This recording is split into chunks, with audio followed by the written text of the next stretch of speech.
वाहला मित्र, फेरी आके सच्ची गाल कार्यक्रम में मिलदे मूंखे घणे खुशी थिए थी। पाण मेड़े यीशु ख्रिस्त में हिकिड़ा आहियूं ने उन्हीं जे प्रेम से ॿधायल आहियूं। उहो कहिड़ी अजैब जहिड़ी ॻाल्हि आहे। पंहिंजा मुक्तिदाता प्रभु यीशु ख्रिस्त हिन कार्यक्रम में पाण विच वेह था। उन जी हाज़िरी पाण खे ख़ुशी आनंद से भरपूर करे थी ने पंहिंजा मेड़े ॾुख परिया थिए था। मित्र, पाण बाइबल जे पत्र जे अभ्यास में आया आहियूं।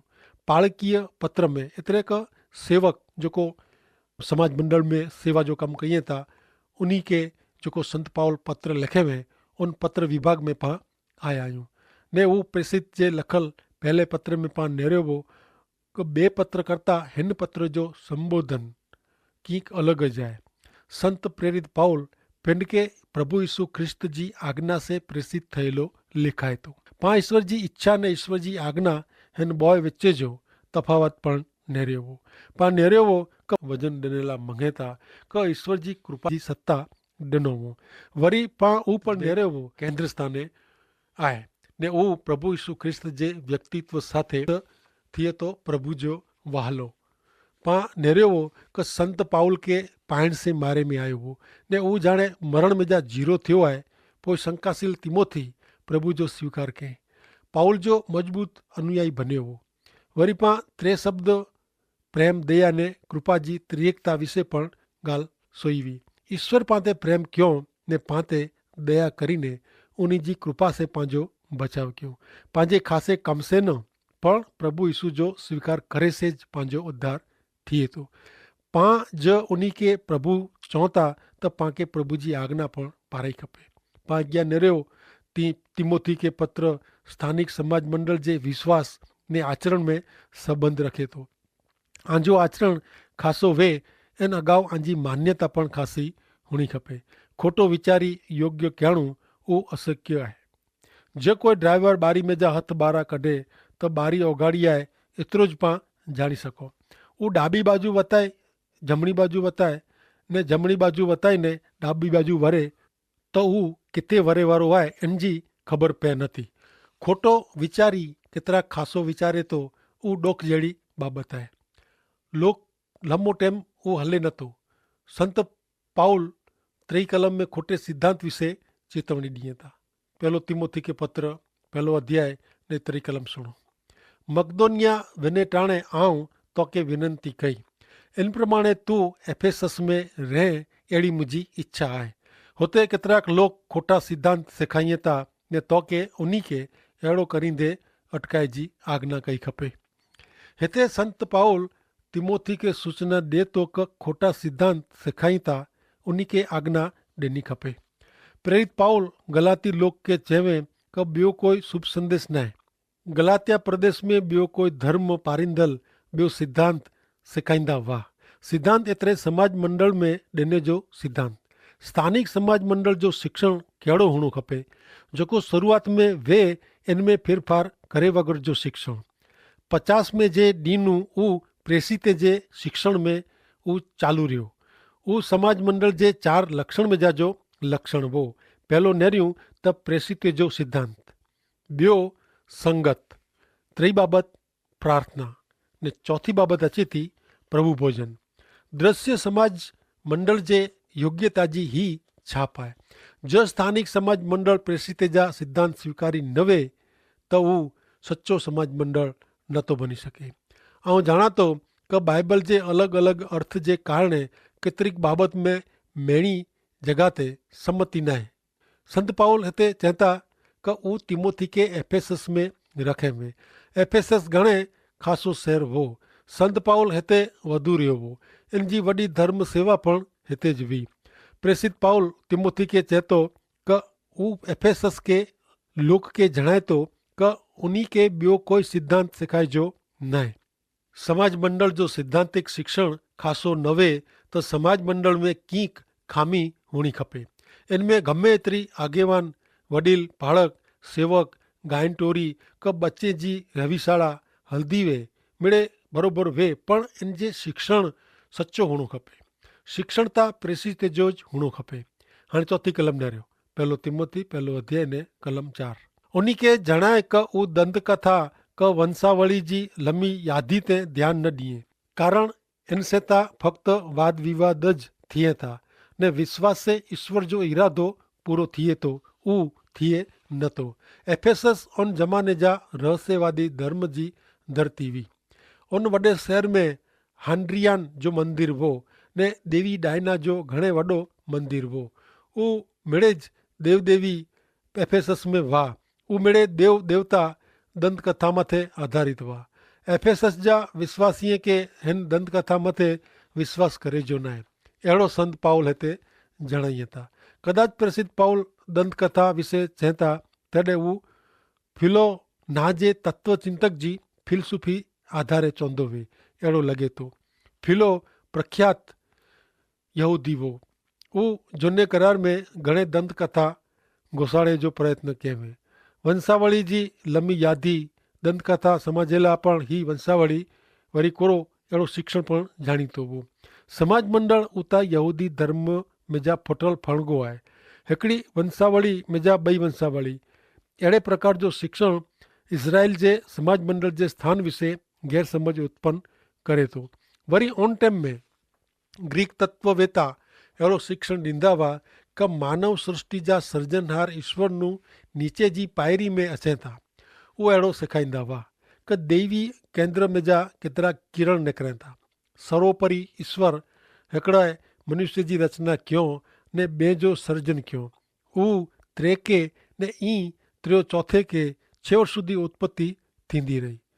हू प्रभु यीशु ख्रिस्त के हिन क्रांति मिजाजी हिकिड़ी कृति तरीक़े विरायला मंगदा हुआ। तंहिंसे त फक्त वाद विवाद ज थिए थो ने विश्वास से प्रगट थिए थो। उहो ईश्वर जो इरादो हिन में पूरो थिए नथो। ॿई रीते चऊं त हिन जाति जो खोटो शिक्षण विश्वास खे मज़बूत बनाए नथो। अविश्वासी लोग ईश्वर जे वचन जो तिरस्कार कयूं, बाइबल में मने जो बंदि कयूं ने उहो पाण अहिड़े माण्हू जे जीवन में कल्पना पण न करे सघूं, अहिड़ा परिणाम अॼु ॾिसाजनि था।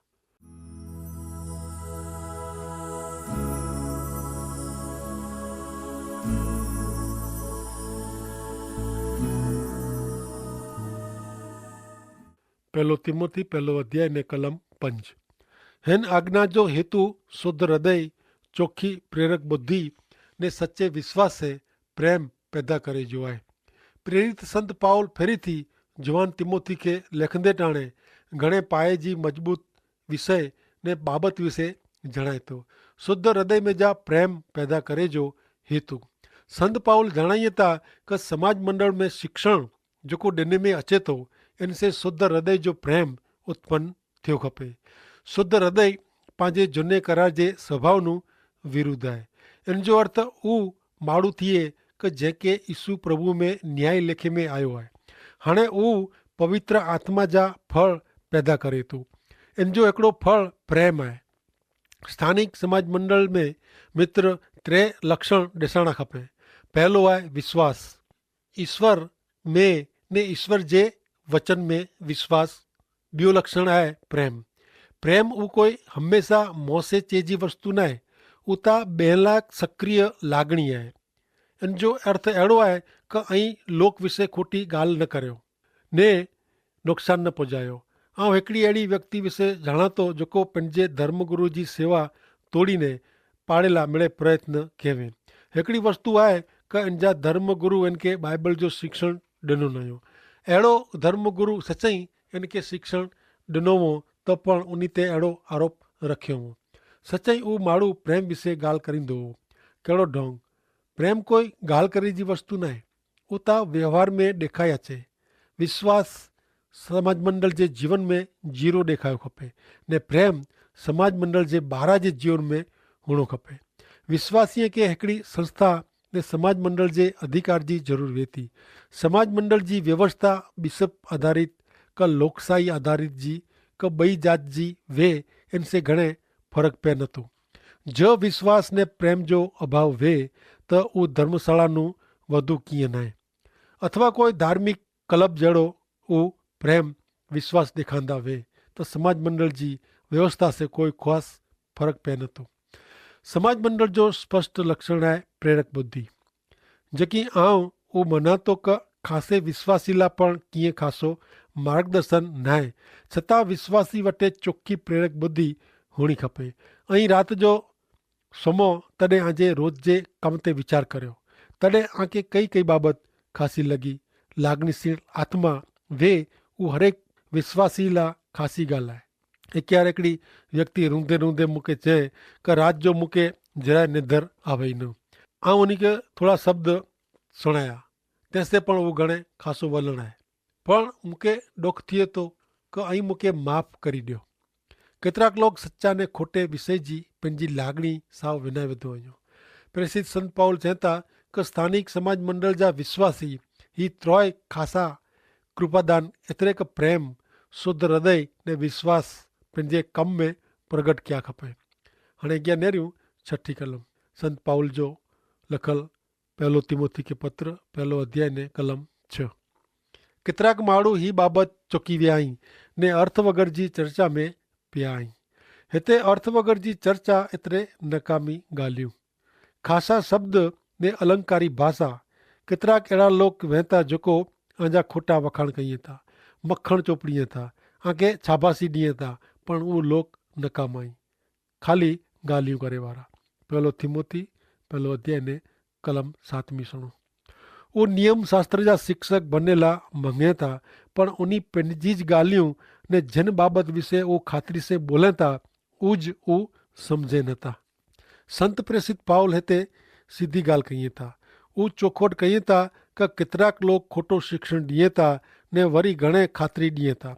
उहो ईश्वर जे वचन खे स्वीकारी नथा ने पिंड जेको सेखारीअ था उहो पिंड ज सम्झे नथा। 1 तिमोथी 1 अध्याय ने 8वीं कलम सुनो। आंखे ख़बर आहे कि नियम शास्त्र जो योग्य उपयोग करे में अचे त उहो ख़ासो आहे। नियम शास्त्र जो योग्य उपयोग करे में अचे त उहो ख़ासो आहे। हिन विभाग में संत प्रेसित पाउल विश्वासीअ खे खोटे सिद्धांत विषय चेतवणी ॾिए था। संत मोगम शास्त्र, रहस्यवादी धर्म ने प्रतिमा पूजा जेको एफेसस में हलंदा हुआ इन विषय लिखे था। युवान तिमोथी अहिड़े एफेसस शहर में रहंदो हो। पाउल जेको झूने करार के मात्र हिकिड़ी दंत कथा समझंदा हुआ, उन्ही जे खोटे शिक्षण विषय पण चेतवणी ॾिए थो। हाणे संत पाउल हिते नियम शास्त्र विषय चेतवणी ॾिए था, कारण उहो नियम शास्त्र के उद्धार जो साधन लेखीअ था ने उद्धार थिए पोइ नियम शास्त्र के शुद्धिकरण माटे ज़रूरी लिखीअ था। नियम शास्त्र हिकिड़े हेतु पुरतो हो, पण ईश्वर इनके उद्धार जे साधन तरीक़े ॾिनो न हो। नियम शास्त्र पाके गुनहगार ठहिराए थो ने माण्हू पापी आहे ने इनके उद्धार जी ज़रूरत आहे अहिड़ो भान कराए थो। नियम शास्त्र जी रीते नेरींदे दुनिया जो ख़ासो माण्हू पण संपूर्ण दोषित आहे। पण शुभ संदेश प्रमाणे माण्हू गमे एतिरो ख़राब का वॾो पापी वे त पण उहो प्रभु यीशु ख्रिस्त जो स्वीकार करी उद्धार मेळवी सघे थो। पापी ख़ासा कम करे एतिरे उद्धार मेळवे नथो। ख़ासा कम करेला माण्हू असक्त आहे। ख़ासे कम से पंहिंजो बचाव का उद्धार थिए नथो, पण यीशु ख्रिस्त पंहिंजो उद्धार कई था। रोमन जे पत्र में संत पाउल चए था कि रोमन जो लखल पत्र ते जो 8 अध्याय ने 8वीं कलम में कि जेको पंहिंजे मानवी स्वभाव के अधीन थिए था उहो ईश्वर के राजी करी सघे नथा। जेको पंहिंजे मानवी स्वभाव के अधीन थिए था उहो ईश्वर के राजी करी सघे नथा ऐं पिंड मोड़ा ईश्वर के प्रसन्न करी सघो न। अहिड़ी ॻाल्हि ईश्वर जे वचन नु विरुद्ध आहे। ईश्वर के प्रसन्न कहिड़ा अशक्य ॻाल्हि आहे, कारण पाण ईश्वर जे धोरणे पुॼी सघो नथा। ख़ासा कम उद्धार उत्पन्न करी सघे नथा, पण उद्धार से ख़ासा कम ज़रूर थिए था। पाण ख़ासा कम करी सघो नथा, तंहिंला पंहिंजो उद्धार करे में आयो आहे जेथी पाण ख़ासा कम कयूं। संत पाउल ही हक़ीक़त चोखी करे थो। एफेसियों के पत्र 2 अध्याय ने 8 થી 9 कलम में लिखे था कि फक्त ईश्वर जी कृपा सेज विश्वास मार्फते अंजो उद्धार थियो आहे। उहो आसे थियो न आहे, पर उहो ईश्वर कयो हुयो।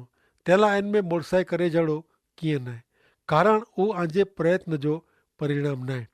ईश्वर पंहिंजा सृजनहार ऐं ને ઉની પાકે અગાઉનું નક્કી ક્યો એન પ્રમાણે ખાસે કમવાળો જીવન જીવેલા પાકે ખ્રિસ્ત સાથે જે પાંજે સંબંધ છે સર્જ્યો हुयूं।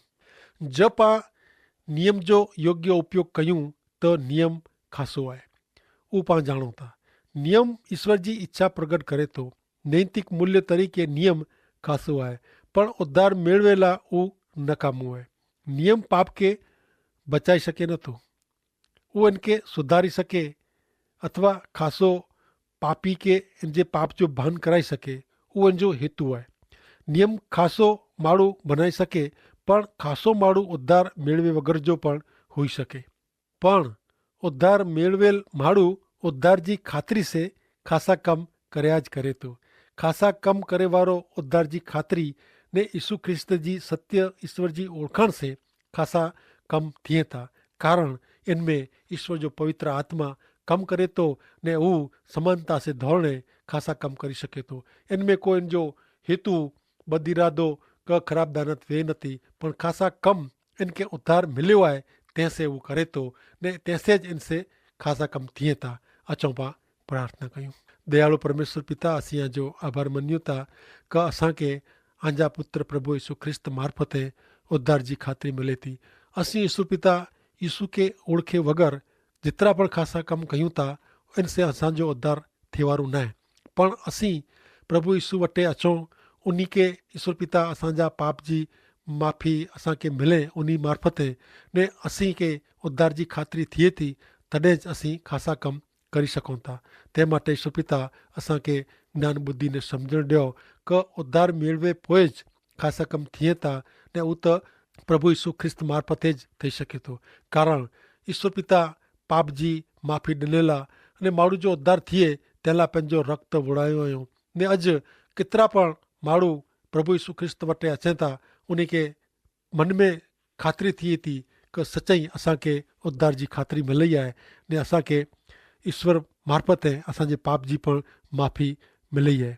ईश्वर पिता ऐं आंजा पुत्र प्रभु यीशु मार्फते असांखे आंजा बाळक बनाया आहियूं, तंहिं माटे पण असीं आंजो आभार मञूं था।